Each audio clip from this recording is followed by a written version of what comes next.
Himachal high court में हर्ष महाजन की तरफ से अभिषेक मनु सिंघवी की याचिका को निरस्त करने वाली एप्लीकेशन खारिज। हिमाचल प्रदेश में बहुचर्चित राज्यसभा चुनाव मामले में हाई कोर्ट ने सोमवार को राज्यसभा सांसद हर्ष महाजन को करारा झटका दिया है। हाई कोर्ट ने हर्ष महाजन की तरफ से अभिषेक मनु सिंघवी की याचिका को निरस्त करने वाली एप्लीकेशन को खारिज कर दिया है।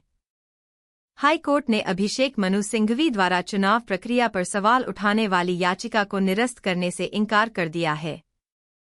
न्यायालय ने मामले में 2 सप्ताह में हर्ष महाजन को जवाब देने के आदेश जारी किए हैं। हिमाचल प्रदेश हाई कोर्ट में हर्ष महाजन के अधिवक्ता विक्रांत ठाकुर ने कहा, महाजन ने बताया कि उन्होंने न्यायालय में याचिका दाखिल कर यह आग्रह किया था कि अभिषेक मनु सिंघवी की याचिका मैंडेटेबल नहीं है। न्यायालय ने याचिका स्वीकार नहीं की है और अभिषेक मनु सिंघवी द्वारा दायर याचिका पर 2 सप्ताह के भीतर जवाब दायर करने को कहा गया है।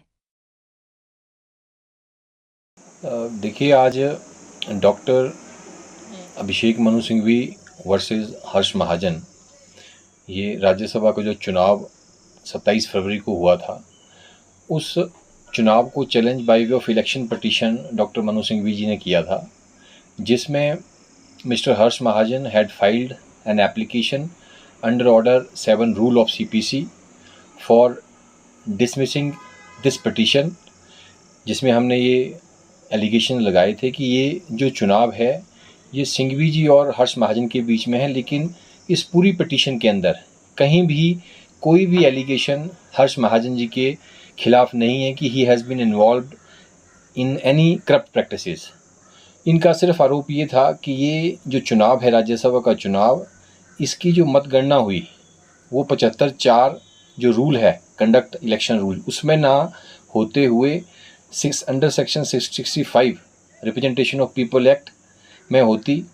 तो इसलिए हमने ये एप्लीकेशन फ़ाइल की थी और हमने कहा था कि इसमें कोई आधार नहीं बनता है और इससे it is just a wastage of court precious time, क्योंकि ये चुनाव दोनों के बीच में हुआ था और दोनों ने ही कंसेंट इस चुनाव के समय मतगणना के जो प्रोसीजर था उसके ऊपर दी थी।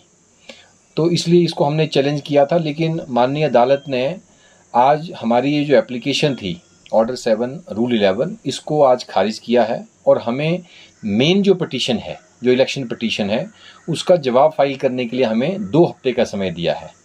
और इस एप्लीकेशन में हमारा मेन जो हमारा कंटेंशन थी, वो कंटेंशन ये थी कि as per rule 75(4) it is specifically mentioned that if there is a tie between both the candidates then the procedure and mechanism is to be decided by the returning officer.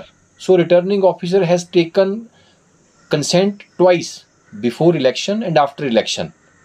So we had filed this application by saying that this is mere wastage of time, and we had said to the court that this election is of Rajya Sabha, where voting is to be taken place by way of single transferable system, proportional representation.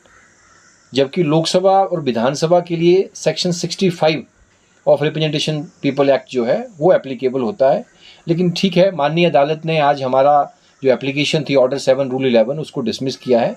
अब उसके खिलाफ क्या हमने supreme court जाना है या नहीं जाना है, अभी जजमेंट आएगी, जजमेंट को स्टडी करके और उसके जो हमारे डॉक्टर मिस्टर हर्ष महाजन जी हैं उनसे डिस्कस करके we will decide, and he will take a call whether we are going to Supreme Court or we will file reply to the main petition filed by the election petitioner Dr. Manu Singhvi.